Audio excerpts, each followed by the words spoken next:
अस्सलाम वालेकुम।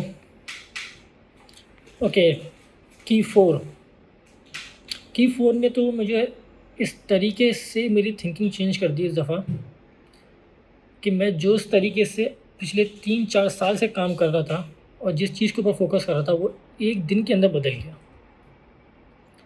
अगर मैं आप लोगों की बात बोलूँ कि अगर आप लोग बहुत पैसे कमा रहे हैं, लेकिन फिर भी आप ग्रो नहीं कर रहे हैं, तो आपको क्या करना चाहिए? एक नॉर्मल इंसान बोलता है कि हमें पैसा कमाने के लिए ऊपर और फ़ोकस करना चाहिए। अगर हम कहीं से पैसा कमाना चाह रहे हैं और हमारे पास पैसा सेफ़ नहीं हो रहा, तो आइडियली हमें 2 घंटे ज़्यादा काम कर लेना चाहिए और हमारे पास पैसा आ जाएगा। हकीकत ये है कि पैसा कमाने के अंदर प्रॉब्लम नहीं हो रही है। प्रॉब्लम हो रही है कि आप उस कमाए हुए पैसों को मैनेज कैसे करते हैं। अगर आपने 1 करोड़ रुपए कमाया है और अगले 2 महीने का आपके पास खर्चा नहीं है, यानी कि वो 1 करोड़ रुपए आपका अगले 2 महीने के अंदर ख़त्म हो जाएगा, तो मेरी डेफ़िनिशन के हिसाब से आप एक मिडल मिडल क्लास भी नहीं, आप एक लोअर क्लास हैं। तो आपके पास अगले 3 महीने का भी खर्चा नहीं है। तो क्या फ़ायदा आपके पैसे कमाने का? आपके पैसे कमाने के अंदर प्रॉब्लम नहीं है, आप उस पैसे को मैनेज कैसे कर रहे हैं, उसमें से सेव कैसे कर रहे हैं और उस सेव किए हुए पैसे को रीइन्वेस्ट कैसे कर रहे हैं, प्रॉब्लम यहाँ स्ट्रैटेजी के अंदर है। अच्छा, तो एक मेन आइडिया इसके अंदर ये है जो इस बुक के अंदर रिच डैड ने सिखाया कि अमीर लोग पैसा कमाने के लिए ज़्यादा कमाने के ऊपर फ़ोकस नहीं करते। वो सिर्फ़ एक पॉइंट के ऊपर फ़ोकस करते हैं कि हमने जो पैसा कमाया उसको हमने किस तरीके से मैनेज करना है, उसका हमने कहाँ से हमने इसको कमाना है, कितना बचाना है और कितना रीइन्वेस्ट कर देना है। बिल्कुल सिंपल पूरी बुक के अंदर एक ही लाइन आप लोग रिपीट करते हुए सुनेंगे मुझे कि earn money, save it, reinvest it reinvest in building asset and generate more income from your asset. That's the simple formula of making money in this book rich dad poor dad. अब इस तरीके को करने के लिए, इस चीज़ को समझने के लिए रिच डैड बताते हैं कि आपको सिर्फ़ 4 चीज़ें समझ में आनी चाहिए।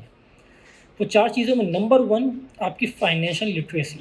अब बहुत मुश्किल लफ़्ज़ जो सुनने में लगता है उसके अंदर बिल्कुल कॉम्प्लेक्स नहीं होना, सिर्फ़ एक सीधा इसका सा ये मकसद है कि आपको एसेट के बारे में पता हो और लायबिलिटी के बारे में पता हो, इनकम के बारे में पता हो और एक्सपेंस के बारे में पता हो।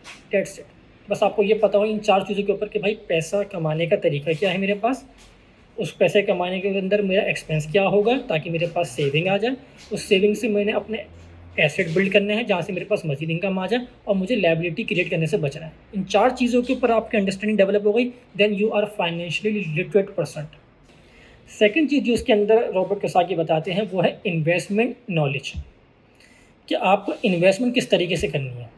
यानी कि अगर पैसा कमाया गया तो उस कमाए हुए पैसे को आपने कहाँ पे लगाना है, उसको हमने खर्च किस जगह पे करना है। ऐसा नहीं कि आपको पैसा सिर्फ कमाना और कुछ नहीं करना, उसको खर्च ही नहीं करना। खर्च करना है, लेकिन खर्च करने की जगह क्या है, उसको इन्वेस्ट कहाँ करना है, इसकी सिर्फ आपको एक समझ आनी चाहिए, ताकि आपको सिर्फ इतना समझ में आ जाए कि पैसा ग्रो कैसे करता है। तीसरी चीज़ इसके अंदर आती है मार्केट अंडरस्टैंडिंग। मार्केट अंडरस्टैंडिंग सिर्फ 3 चीज़ों के ऊपर डिपेंड कर रही है, जो मोटी-मोटी चीज़ें हैं। नंबर 1 वो है लोगों का फ़ियर, कि अगर लोग किसी चीज़ से खौफ़ज़दा हो गए हैं या लोगों के अंदर किसी चीज़ का डर बैठ गया, तो ऑटोमेटिकली वो चीज़ कितनी अच्छी है उसका मार्केट रेट डाउन हो जाता है। दूसरी चीज़ डिपेंड करती है लोगों की ग्रीड, कि लोग किस चीज़ की लालच करते हैं। अभी फॉर एग्ज़ाम्पल हमारे यहाँ जो वर्ल्ड की जो सिचुएशन सबको पता है कि इस वक्त जो चल रही है वॉर के हवाले से, तो मल्टीपल एक स्कीम सामने नज़र आ रही है कि भाई इस चीज़ के ऊपर इन्वेस्ट कर लो, ईरानी करेंसी के ऊपर इन्वेस्ट कर लो, फ़लाना जगह के ऊपर लगा दो। तो ये सब है लोगों की ग्रीड। इस ग्रिड के ऊपर मार्केट के रेट ऊपर नीचे होते रहते हैं, ये हमेशा टेम्पोरेरी होते हैं। तीसरी चीज़ इसके ऊपर डिपेंड जो करती है, जो मार्केट अंडरस्टैंडिंग की है, वो होती है ट्रेंड, कि इस वक्त ट्रेंड के अंदर क्या चीज़ आ रही है। ट्रेंड भी कंटिन्यूसली बदलता रहता है, तो आपको सिर्फ इस चीज़ की समझ आनी चाहिए कि भाई इस वक्त मार्केट की अंडरस्टैंडिंग क्या है। अगर आप लॉन्ग टर्म इन्वेस्टमेंट करना चाह रहे हैं तो आपको ये पता होना चाहिए कि अगर किसी चीज़ की वैल्यू डाउन है तो वो इन 3 चीज़ों की वजह से है जो मैंने अभी बताई। और अगर आप लॉन्ग टर्म इन्वेस्ट करना चाहते हैं और उस चीज़ के ऊपर आपको नज़र आता है कि लॉन्ग टर्म में बेनिफिट है, तो आप उसको इन्वेस्ट करें। शॉर्ट टर्म इन्वेस्टमेंट के ऊपर अगर आप चाहते हैं तो आपको पता होना चाहिए कि इन 3 चीज़ों की वजह से आपकी ऊपर नीचे प्राइसिंग जा सकती है। फोर्थ चीज़ जो इसके अंदर आपको समझ में आनी चाहिए वो है लीगल और टैक्स की नॉलेज। बहुत सारे लोग सिर्फ इस वजह से ही अपने एक बहुत मोटी इनकम, बहुत हाई सर्टेन अपनी परसेंटेज निकाल देते हैं कि उनको टैक्स की नॉलेज नहीं होती। एक सिंपल सा तरीका है कि अगर आप कहीं पे जॉब कर रहे हैं तो हमेशा आपका टैक्स पहले माइनस हो जाता है, रिमेनिंग अमाउंट में से आप अपने एक्सपेंस मैनेज करते हैं। और अगर आप कोई बिज़नेस कर रहे हैं तो पहले आपका एक्सपेंस माइनस होता है, फिर रिमेनिंग अमाउंट में से आप टैक्स पे करते हैं। तो हमेशा लोग करते क्या है, एक जो अमीर आदमी होता है, जो कि एक रिच पर्सन होता है, तो वो हमेशा अपने लिए बिज़नेस क्रिएट करता है, ना कि अपने लिए प्रोफेशन या जॉब क्रिएट करे, क्योंकि उसको पता है कि भाई हमेशा मेरा टैक्स पहले जाएगा और उसके बाद फिर मेरे पास एक्सपेंस के लिए पैसा आएगा। तो मुझे पहले एक्सपेंस निकालना है और फिर मुझे अपना टैक्स मैनेज करना है। इसके लिए मैंने अपनी लास्ट वीडियो के अंदर आपको टैक्सेशन के बारे में बताया, और इसके थोड़े 3 और पॉइंट्स आगे वाले की पॉइंट्स के अंदर आएंगे जो हम डिस्कस करेंगे। तो ये एक नॉलेज है जिसको मैंने पढ़ा और मुझे रियलाइज़ हुआ कि यार मैं पिछले कई टाइम से सिर्फ एक चीज़ के ऊपर फोकस कर रहा हूँ कि यार कि अर्निंग ज़्यादा होनी चाहिए, ज़्यादा क्लाइंट आनी चाहिए, ज़्यादा पैसा आना चाहिए, जबकि प्रॉब्लम ज़्यादा पैसा आने में नहीं है।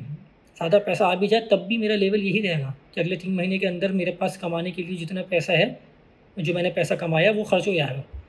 प्रॉब्लम है मेरी स्ट्रेटजी के अंदर कि सिर्फ मैं जो पैसा लगा रहा हूँ उसको मैंने पैसा कमाने के बाद किसी सही जगह के ऊपर इन्वेस्ट नहीं करा। तो ये एक की पॉइंट मैं आप लोगों को चाहूँगा कि आप लोग अपने साथ जोड़ लें, कि अपनी पर्सनैलिटी को इस तरीके से चेंज करें कि आप अगर ₹1 भी लगा रहे हैं, ₹1 भी कमाते हैं, तो वो पूरा ₹1 आपको खर्च नहीं करना। हमेशा थोड़ा-सा उसमें से आपने प्रॉफ़िट रखना है, हमेशा थोड़ा-सा आपको उसमें से सेविंग रखनी है, और उस सेविंग को कहीं न कहीं आपको जाके रीइन्वेस्ट करना है। तो अगर आप सिर्फ एक की पॉइंट इसके अंदर से मेरे हिसाब से लें तो वो ये है कि ग्रो अगर आपको करना है तो आपकी अर्निंग से ज़्यादा आपकी सेविंग और आपकी इन्वेस्टमेंट के ऊपर डिपेंड करता है। So always keep remember that if you are earning money and not growing, that means the problem is not your earning, the problem is in your strategy to invest your money in the right direction. Thank you so much for giving your time. Take care. Allah Hafiz.